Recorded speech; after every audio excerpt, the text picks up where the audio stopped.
guys, and welcome back to my channel. First off, I want to say a few things really quickly off the bat. Number one, I'm sorry if the quality of the sound is not the best. I'm recording this on my phone and I don't have a mic right now, so I apologize for that. Second, I moved. If you are a subscriber of mine, you probably noticed a different background. And third, this video is gonna just be kind of me talking to you guys, just talking to you guys as friends, whatever. It's not gonna have a script. It's gonna be all over the place, and it's gonna contain spoilers for Fourth Wing. I'm just gonna put that out now because I don't exactly know where this video is going. If you hear that noise, that's my dog. And I just thought I would sit down and talk to you guys about this amazing book. I have the dust jacket here. I don't have it on the book. The book's upstairs. But I am completely obsessed with Fourth Wing. I saw it all over TikTok, all over Barnes & Noble, like everywhere. And I just kind of got tired of seeing it. So I was like, okay, like I'll look up what it's about. I don't know, I wasn't like completely sold, but I was like, okay, like it's fantasy, I'll buy it, and then like I'll get to it when I get to it. Like there was no rush. I did not watch any booktuber or book TikToker or whatever they're called. I don't typically watch any other bookish person when it comes to other books because I don't want them to, number one, sway my judgment, number two, give anything away. And I like to go into books pretty blind, even if they like tell me like their opinion. I just like to go in blind. Like I don't like to know who the romance is, who the villain is, if there's a twist, if I don't want to know any of that. So I typically will just stay in my little corner on YouTube and not really interact with other booktubers. There's one other booktuber I interact with. I watch maybe on a monthly basis, and he doesn't do the same books that I read. So that's why I watch him. But with Fourth Wing, I have broken that. Like, I want all the TikToks. I want all the podcasts. I want to know all the theories. Like, this book, I love this book. And I think I know why I love it so much. And it's because of the lore and like the characters. I have realized very quickly, I'm actually reading the Jennifer L. Armentrout from Blood and Ash series. And I'll get a whole another video up on that. But going from Fourth Wing to that, wow. I feel like nothing could compare to Fourth Wing. I feel like anything I would have chosen after Fourth Wing would have been bad. It wouldn't have been Fourth Wing. And Rebecca is such a good storyteller to the point, like, I'm reading it now for the third time. I read it within 24 hours. I binged this book. The power went out, I had my Kindle, and I was like, you know what, I just bought this book, I'll go ahead and read it. And it was one of those experiences where everything fell away and I was just in the book. And I bought the book, number one, because I saw it everywhere, but also I don't like to buy books that are not complete. So if a series is not complete or doesn't have a couple books out, I will not read it. So I saw like Iron Wing or Iron Flame, the second book. I saw that like being advertised, whatever. So I was like, okay, the second book is out. I feel confident buying this book. And if I want to go ahead and, you know, if I happen to love it, I can buy the second book. And I finished it on that cliffhanger. Like tears streaming down my face. Like I'll talk about Liam in a second. I keep forgetting that this is a spoiler video so I can talk about it. But I just remember like I'll talk about Liam real quick let's just get into it. Liam, I have not read, like, I refuse to reread the last third of this book because I can't mentally handle it. When I was reading, like, the last third, like, when when Xaden betrays her and all this stuff, I literally, like, had my book and I was like, I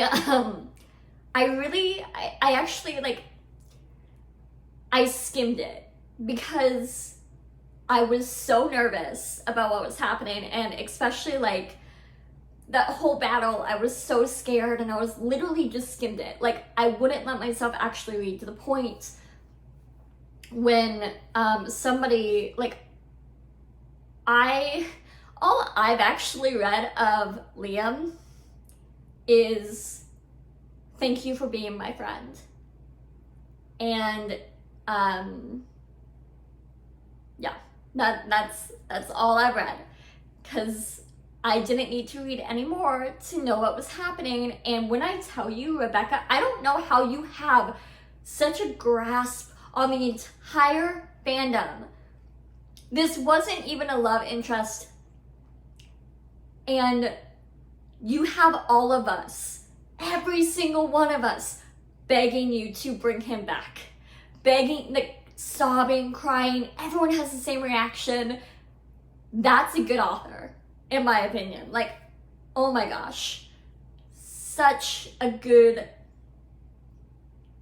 Like, and, like, with most books, like, sometimes it's like, yeah, I didn't really care about that character. Or, yeah, like, that was sad. No, like, everyone's like Liam. Like, Liam. Like, I can't... I don't know. I've been shook with the response to Liam because I was shocked by myself. I was like, oh my gosh, like, I actually loved this character. I got really attached to him, and I had no idea at the time, but I would not.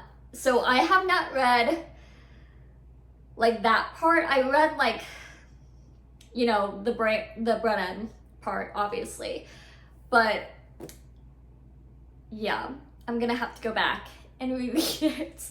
My second read through, I just stopped after like that big party. I just stopped there and then flipped to, like, the last page. That's what I did. But this time I'm actually gonna go in and annotate, and I am underlining, like, so many things. I'm trying to figure everything out. It literally makes me feel like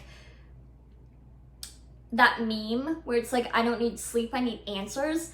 I'm like, so I was watching a podcast the other day, or a YouTube video, of two girls talking about, like, their theories, and everyone kind of has come back to a line I didn't notice until they pointed it out, was when Xaden was like, I've been yours longer than you've ever known, or something along those lines, to Violet, and everyone's like, oh my god, it's because he knows Brennan. Like, yeah, and he, like, grew up with Brennan, and he grew up with Brennan, and, like, as an older brother, and probably heard all these stories about Violet, and probably, like, fell in love with her. And yes, but I was rereading it because I'm like, okay, I need more, like, concrete on this. And I'm on the first chapter, and it says 5 years ago Brennan died. So 5 years ago, and she's 20 at the start of the book. So that would put her at 15. She would be 15 when Brennan died. And then Xaden is 3 years older than her, so that would be 18. And then when you're 20, you go off to the college. So he only had 1 to 2.5 years with Brennan. So I don't think the thing of him, like, growing up with Brennan is, like, valid. But I do think maybe in a year or two they could have grown close, and I hope that that's the case, and I hope we get to see that in book 2, because I do love that quote and that theory. But that's what I've been doing with this book lately, is, like, I'll take everyone's, like, predictions, and I'm like, okay, I need to know X, Y, and Z thing. Like, I'll go in and be like, okay, and I've, like, underlined so much so much. And it's kind of fun, to be completely honest. I've never annotated a book like this. Like, I've never been this like line by line with it, because usually I'm just reading to enjoy the story, but now I'm like, anything there? Okay, what's that? You know, like, am I missing something? Because I feel like Rebecca just planted so much, and I think she's a great writer. I think she's great. And I have actually made somebody, like one of my friends, one of my like coworkers, read this book, and it was funny because she couldn't find it. Like, it's been sold out the entire USA. So she started reading it, and I don't know if she's done yet. She's a nurse, so she works in the evening, so I don't really want to text her during the day because she's sleeping. But I needed somebody to talk to, so I thought I would come on here and talk to you guys about it. And I would love to like hear where everyone is with this book. Like, what are your theories? What, all of that. And I do want to shout out the podcast that I listened to. I'm trying to remember the name, but I don't remember it, so I'll put it like on the screen.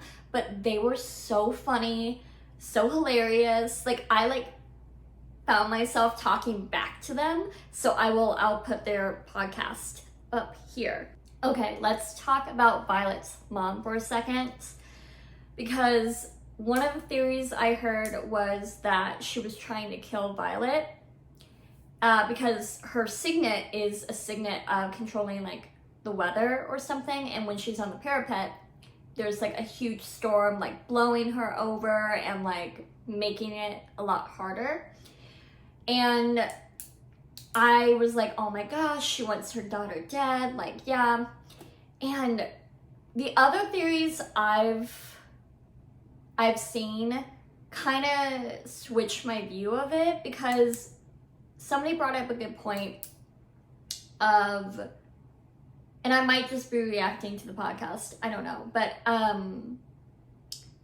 brought up a good point of, oh, I lost my point.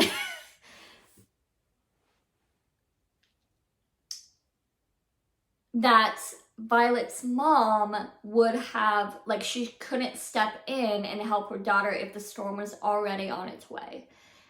And I'm still like reading the first chapter, and like I haven't gotten very far because I'm going like sentence by sentence. I have not seen any evidence that there's a storm brewing, but she's not left her mom's office yet. So I think that there could be an argument that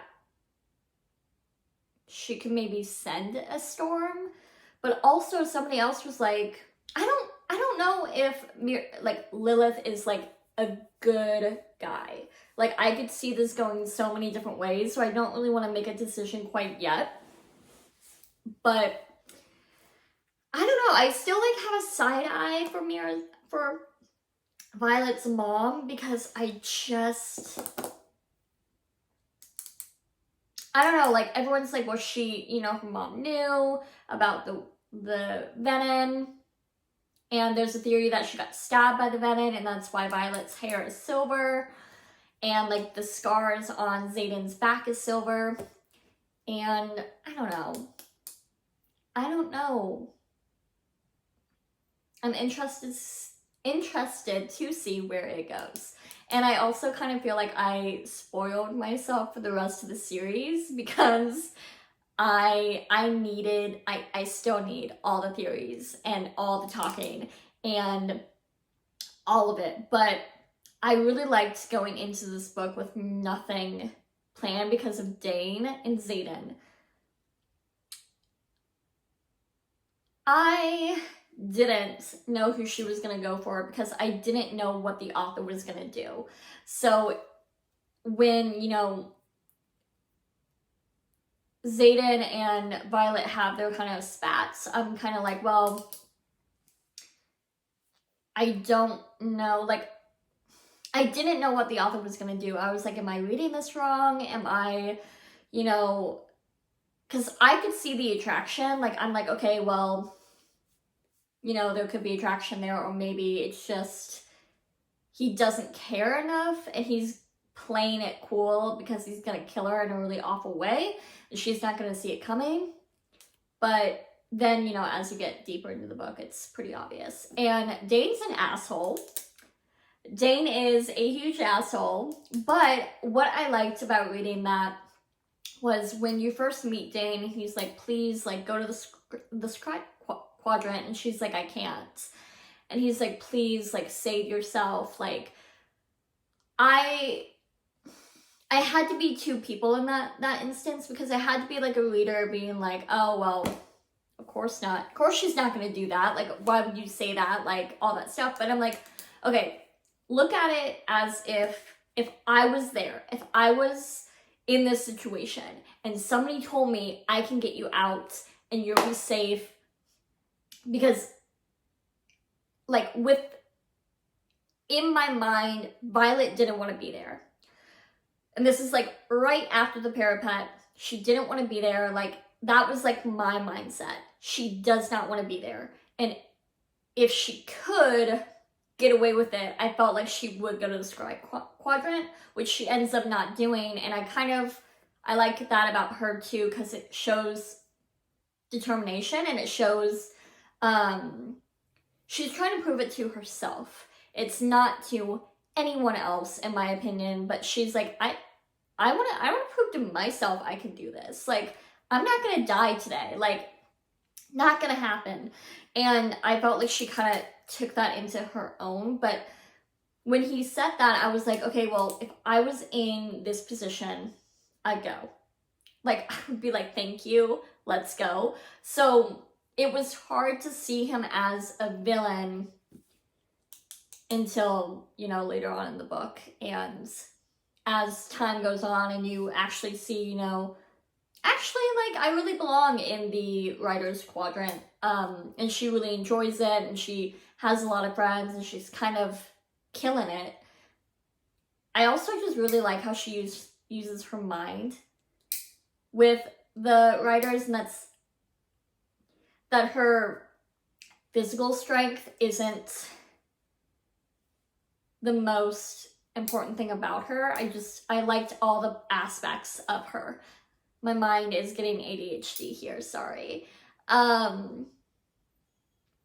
But yeah, and ADHD. I lost my train of thought.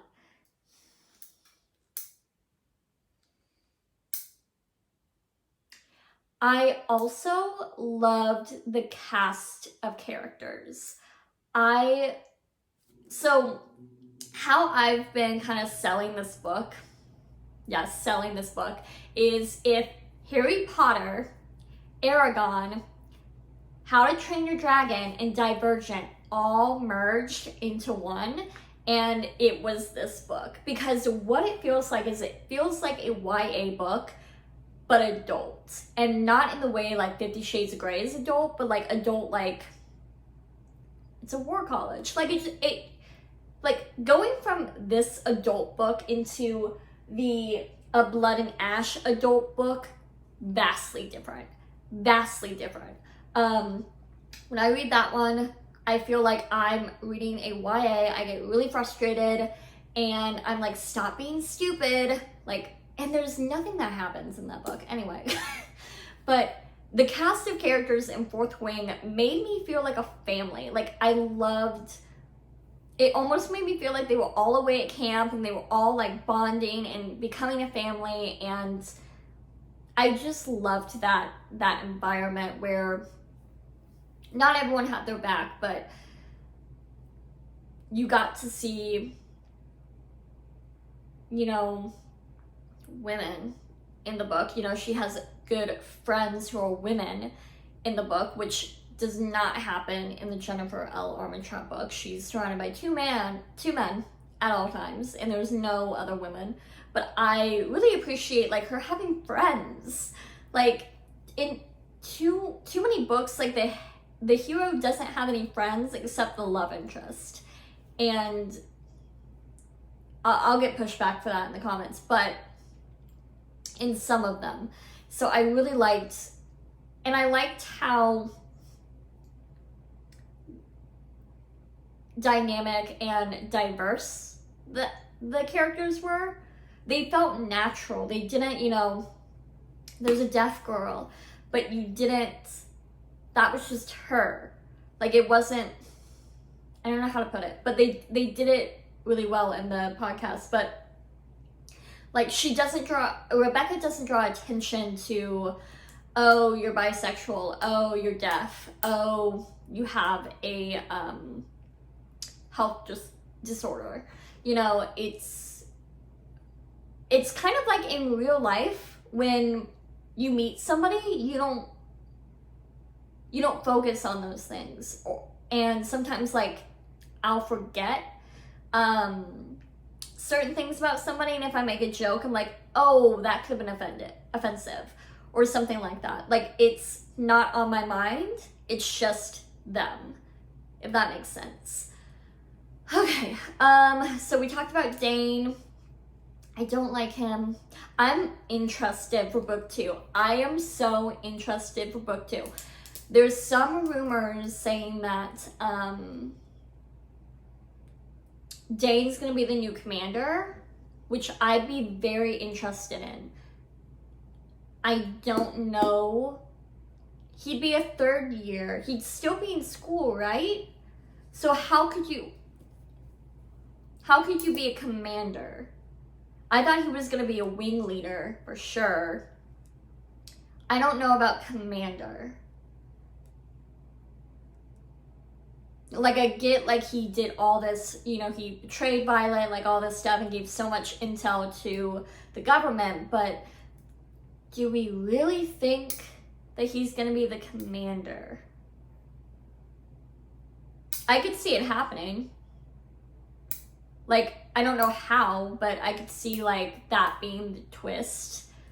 I'm very interested to see how everything plays out, because everyone wants, you know, Liam to come back, and I will say no, because somebody made a really good point that it becomes too much Sarah J. Maas, where everyone is safe, and this lets us, I don't know, it would take away from his death. Makes sense? But I don't know. I think she goes back. I think she goes back because of her promise. Oh my god. When I was reading his scene, I think he says, like, take care of my sister. Or will you be there, like, you know, like, whatever. Like, watch over my sister. That's when I was sobbing. That's when the tears came. That's when I couldn't take it. No. Or maybe that was just all in my mind and I was just thinking about that because I just started sobbing.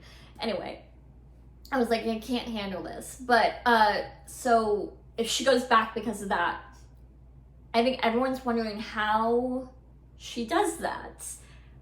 Because Dane can read recent memories and she has all these secrets now. And also, the government knows, like, about the rebels, about Xaden and everything, because I don't think Xaden's gonna go back, but Xaden can't be away from her for like 3 days. He said so himself, and how are they gonna get away with that? That's the thing, that was always my question is, you know, their dragons were mated, they were mated, how do they separate? You know, I think that was a big thing that they were trying to figure out in the first book. And now it's a lot more complicated because Xaden is now I'm assuming everybody knows. I'm assuming everybody knows that he's like a traitor, like whatever. Are we gonna pretend he died? But then Violet didn't die. And then how is he gonna, like, well, I guess he's Shadow Master. so he could, like, in the shadows. I don't know. I'm interested to see, like, because in the podcast they were like, oh, she can, you know, erase her memories of Brennan and all of that. I'm interested to see how that comes about. And, like, I don't know, like, where is this going? Like, is she gonna be like, oh yeah, like, he betrayed everybody, like, whatever, I beheaded him or whatever? Or is she gonna be like,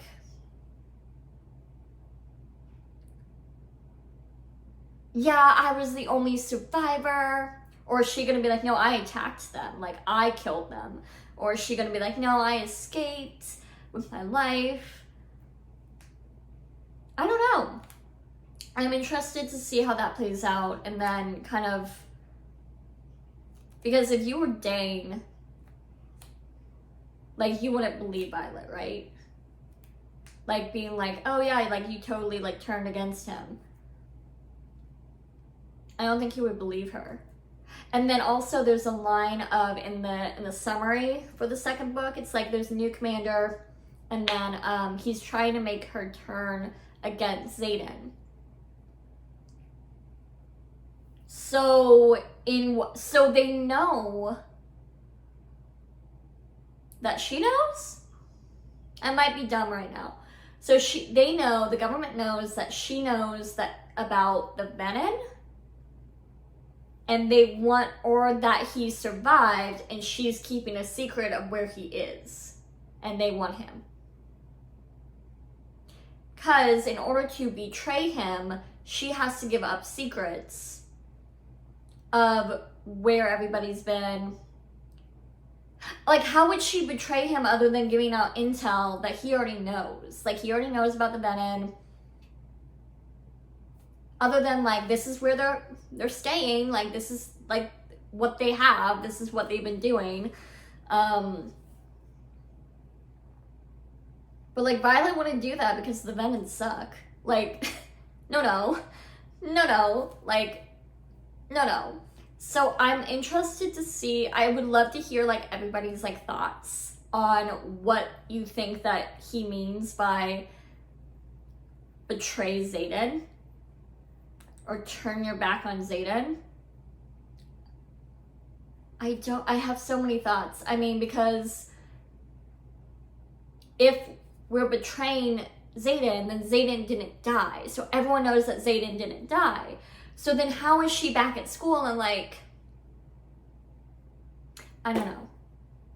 Because she can't say, oh, I escaped. Could she? Could she say I escaped? Maybe.